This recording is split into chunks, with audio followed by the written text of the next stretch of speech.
a minha mão direita, se eu ponho a minha mão direita diante do plano na imagem, eu tirei na mão esquerda, certo? Então, eu tenho aqui um par de ônibus, objeto de imagem no espelho que não são disponíveis, certo? A nossa mão é uma coisa simétrica, toda a forma direita dá uma imagem circular que é a forma esquerda, tá bom?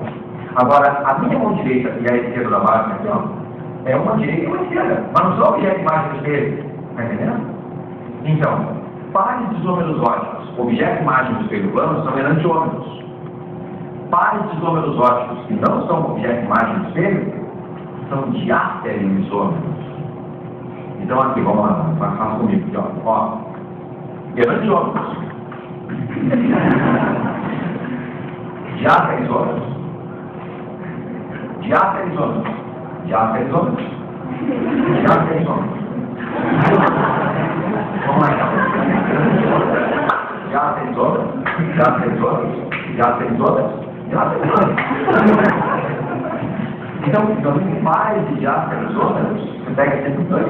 Pô, tem um monte. Concorda que não pode não? Obrigado.